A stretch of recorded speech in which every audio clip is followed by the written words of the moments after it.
Hello dear students. तो हम लोगों ने मैंने आपको कल एक असाइनमेंट दिया था कि आपको फर्स्ट टॉपिक का एक्सरसाइज कंप्लीट करना था और आप में से बहुत लोगों के मुझे मैसेजेस आए, आपके अलग अलग डाउट्स आप लोगों ने पूछे। इसका मतलब आप लोग पढ़ाई कर रहे हो। तो हम लोग ये लेक्चर में शॉर्टली ये एक्सरसाइज के बारे में डिस्कस करने वाले हैं। ओके, तो इसमें आपको पहला क्वेश्चन था दोस्तों, कंप्लीट द फॉलोइंग डायग्राम। आपको एक डायग्राम दिया था और वो कंप्लीट करना था। तो जैसे ये डायग्राम में यहां पे उन्होंने दिया था एविडेंसेस ऑफ इवोल्यूशन, राइट। मतलब इवोल्यूशन के जो भी एविडेंसेस है उसके बारे में कुछ ना कुछ ये डायग्राम है। ओके, अब आपको एक साइड दिया हुआ है मार्फोलॉजिकल एविडेंसेस। क्या दिया है दोस्तों? Morphological evidences. एक जगह पे आपको दिया हुआ है सिमिलरिटीज इन बोन स्ट्रक्चर। क्या दिया है? Similarities in bone structure. Okay, तो एक में आपको एविडेंस दिया हुआ है, एक में आपको एविडेंस में क्या आता है वो दिया है। तो चलो मार्फोलॉजिकल है तो उसके सामने हम लोग मार्फोलॉजिकल एविडेंसेस के बारे में लिखेंगे, right? That similarities in organs,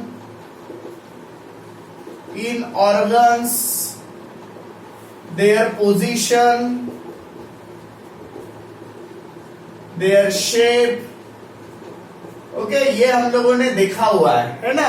तो दो तीन एनिमल्स लिए थे हम लोगों ने। तो आईज, ईयर्स, नोज, नॉस्ट्रिल्स, इनका पोजीशन सेम होता है, स्ट्रक्चर ऑलमोस्ट सेम होता है। तो ये क्या हुआ? Morphological evidences.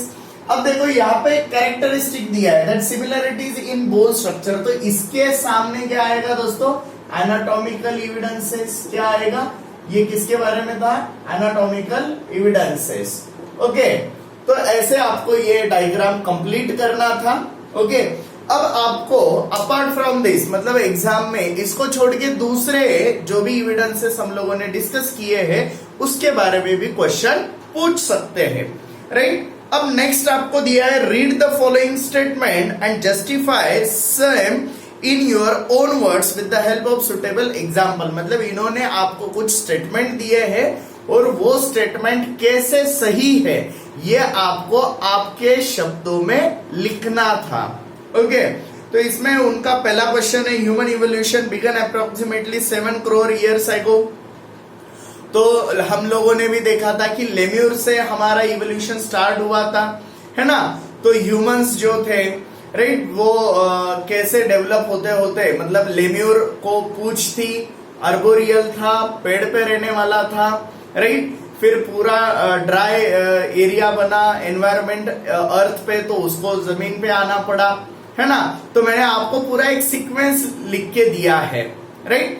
तो एंशिएंट लेम्यूर से लेके, राइट, कैसे इजिप्टोपिथेकस बना, राइट, कैसे ट्रायोपिथेकस बना, ओके, कैसे ऑस्ट्रेलोपिथेकस बना, ये सारी चीजें हम लोगों ने लिखी है। तो आपको वो सारी चीजें, मतलब इन शॉर्ट, कि कैसे लेम्यूर से ह्यूमन तक आए। और फिर लेम्यूर कितने साल पहले था दोस्तों? 7 करोड़ ईयर्स एगो। तो इसलिए ह्यूमन इवोल्यूशन शायद तब से शुरू हुआ है। नेक्स्ट क्वेश्चन आपको दिया है geographical and reproductive isolation of organisms gradually leads to speciation. मैंने आपको बोला था what is mean by species. Species का मतलब होता है those group of organism which can interbreed to give birth of fertile progeny। मतलब ऐसा ऑर्गेनिज्म का ग्रुप जिनसे फर्टाइल प्रोजेनी रिप्रोड्यूस होती है उसको हम लोग बोलते हैं स्पीसीज। अब ये स्पेसिएशन हम लोगों ने एक देखा था, है ना, मतलब formation of new species from earlier existing one, मतलब जो है उससे नए स्पीसीज बनना। तो ये क्यों बनता है? तो जैसे एक जगह पे कोई नेचुरल कैलमिटीज आ गई और ऑर्गेनिज्म को वहां से निकलना पड़ा, तो क्या होता है, जैसे एक जगह पे 10 ऑर्गेनिज्म थे यहाँ पे, राइट, ये ऑर्गेनिज्म यहाँ पे कुछ प्रॉब्लम हो गया तो कुछ ऑर्गेनिज्म एक साइड चले गए, इसमें से कुछ ऑर्गेनिज्म एक साइड चले गए। अब यहाँ का एनवायरमेंट और यहाँ का एनवायरमेंट कंप्लीटली डिफरेंट है, नो सिमिलरिटीज, राइट मतलब एक ऐसा समझ लो बहुत ड्राई एनवायरमेंट है, बहुत ड्राई एनवायरमेंट है, एक जगह पे बहुत कोल्ड एनवायरमेंट है, राइट जैसे पोलर रीजन्स पे होता है। चलो एक ही स्पीसीज के ग्रुप्स दो अलग अलग जगह पे अगर पहुंच जाते हैं और वहां पे हजारों सालों तक, स्पेसिएशन एक दिन, 2 दिन, महीना, साल भर का कंसेप्ट नहीं है, हजारों सालों तक अगर ये अलग अलग एनवायरमेंट में रहते हैं तो क्या करेगा, ये ड्राई एनवायरमेंट के लिए अडेप्टेशन करेगा, बॉडी में चेंजेस हो जाएंगे, ये कोल्ड के लिए अडेप्टेशन करेगा, बॉडी में चेंजेस हो जाएंगे, राइट। और एक बार मतलब देखो पहले जियोग्राफी चेंज हुए हैं, राइट, उसके बाद बॉडी में चेंजेस हुए, यानी रिप्रोडक्टिव ऑर्गन के पोजीशंस चेंज होंगे, साइकिल्स चेंज होंगे, ओके। और फिर ये अगर होता है तो अगर बाद में ये दो ऑर्गेनिजम्स हम लोग एक साथ लाते हैं तो दे कांट रिप्रोड्यूस, उनमें रिप्रोडक्शन नहीं हो सकता, तो क्या हो गया, स्पेसिएशन। तो ये मैंने आपको बोला था कि कैसे geographical isolation and reproductive isolation is responsible for speciation, तो वो आपको यहाँ पे लिखना है। मैंने इसका आंसर शॉर्ट में आपको नोट्स में भी प्रोवाइड किया हुआ है, right. Next, study of fossils is an important aspect of study of evolution, okay. अब फोसिल्स की जो स्टडी है, इसका मतलब पैलियोंटोलॉजी है ना, ये बहुत इंपॉर्टेंट एस्पेक्ट है। उसका रीजन क्या है, क्यों इंपॉर्टेंट है? पहली बात तो study of fossil is called as palaeontology. Palaeontology में हम लोग क्या यूज करते हैं दोस्तों, कार्बन डेटिंग मेथड यूज करते हैं, है ना। तो कितना C14 C12 रेशियो है उस पर डिपेंडिंग हम लोग टाइम देखते हैं, डेट फाइंड आउट करते हैं कि कब उस XYZ ऑर्गेनिज्म की डेथ हुई होंगी, है ना। तो जैसे भी हम लोग मतलब खुदाई वगैरह करते हैं तो कुछ फोसिल्स हम लोगों को मिलते हैं, उनके कुछ इंप्रेशंस हम लोगों को मिलते हैं, और फिर उसका हम लोग क्या करते हैं, डेट फाइंड आउट करते हैं। तो इसका मतलब हम लोगों को ये पता चलता है कि कोई भी XYZ ऑर्गेनिज्म कितने साल पहले हमारे अर्थ पे प्रेजेंट था। तो इसलिए स्टडी ऑफ फोसिल बहुत इंपॉर्टेंट है, क्योंकि हम लोगों ने जो भी टाइम लाइन मतलब इतने हजार साल पहले ये था, उसके बाद ये था, उसके बाद ये था, ये कैसे फाइंड आउट किया, तो using palaeontology, that is study of fossil. तो ये आपको ये क्वेश्चन के आंसर में लिखना है।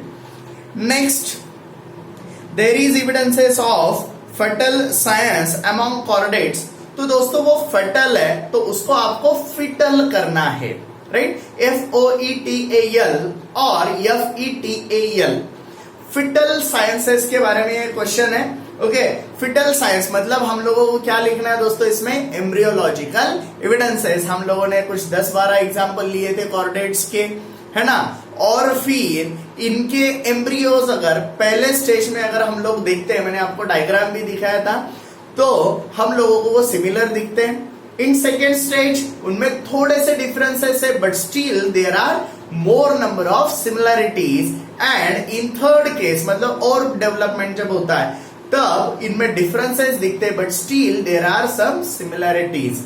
मतलब पहले में सबके सब सिमिलर दिखते हैं, सारे ऑर्गेनिज्म के एम्ब्रियोज जो एग्जांपल हम लोगों ने लिए थे। दूसरे में थोड़ा सा डिफरेंसेस, सिमिलैरिटीज ज्यादा है, और फिर तीसरे में फाइनली जब डेवलप होता है तो डिफरेंसेस ज्यादा है। तो सबसे पहले तो सारे सेम दिख रहे थे, इसका मतलब क्या, ये कभी ना कभी एक ही ऑर्गेनिज्म से डेवलप हुए हैं। तो आपको एम्ब्रियोलॉजिकल एविडेंसेस के बारे में ये क्वेश्चन में लिखना है, फिटल साइंसेस के बारे में, राइट। नेक्स्ट आपको थर्ड दिया है, that complete the statement by choosing correct option. आपको करेक्ट ऑप्शन चूज करना है, राइट। तो चलो पहला स्टेटमेंट हम लोग रीड करते हैं दोस्तों। The causality behind the sudden changes was understood due to dash dash principle of Hugo de Vries. देखो दोस्तों, ह्यूगो डी वेराइज ने कौन सी थ्योरी दी थी, म्यूटेशन।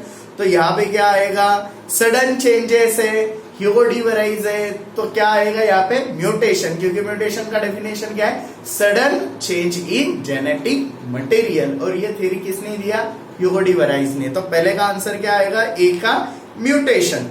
नेक्स्ट स्टेटमेंट रीड करते हैं। The proof for the fact that protein synthesis occurs through dash dash was given by George Beadle and Edward Tatum.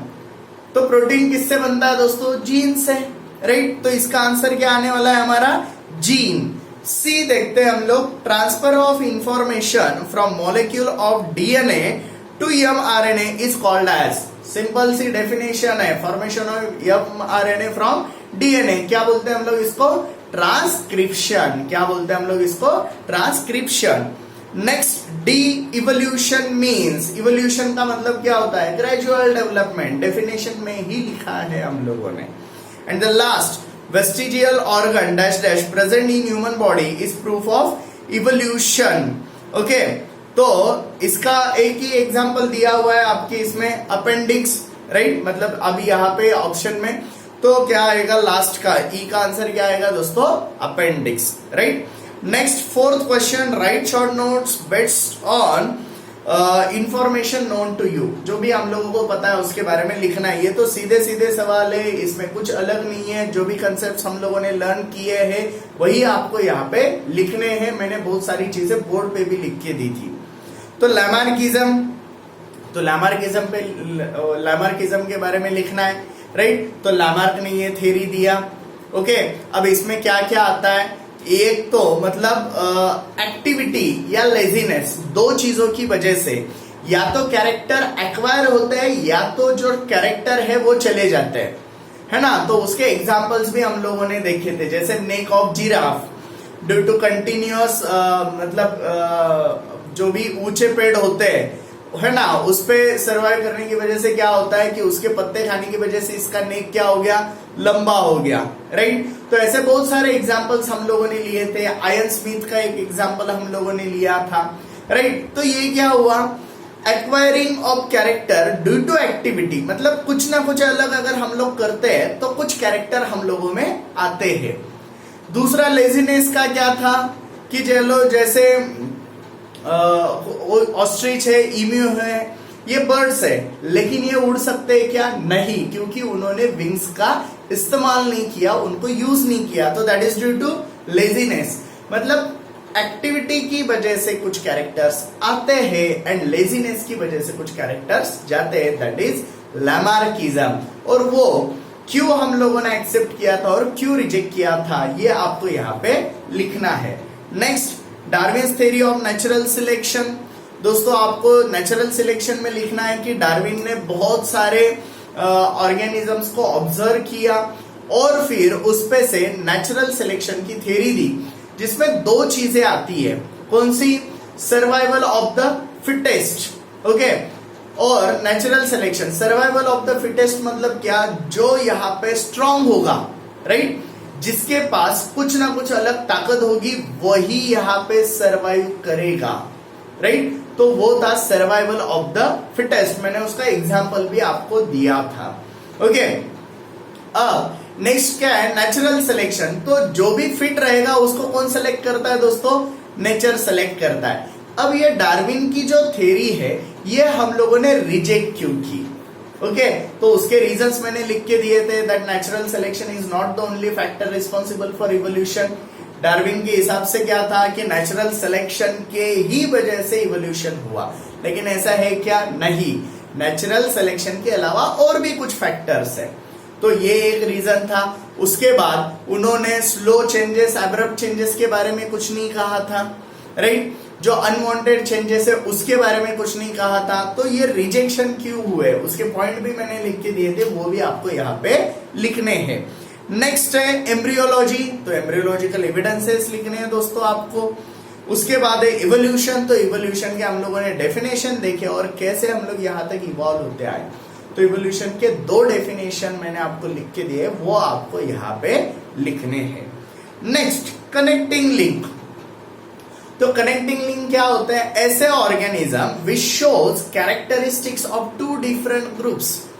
ऐसे organism जो दो अलग अलग ग्रुप के ऑर्गेनिज्म के कैरेक्टर्स दिखाते हैं, और जिसके एग्जांपल पेरिपेटस, डकबिल प्लेटिपस, है ना, और लंग फिश, ये हम लोगों ने देखे थे। और वो किसके कनेक्टिंग लिंक है ये भी मैंने आपको लिख के दिया है, तो वो आपको यहाँ पे लिखना है।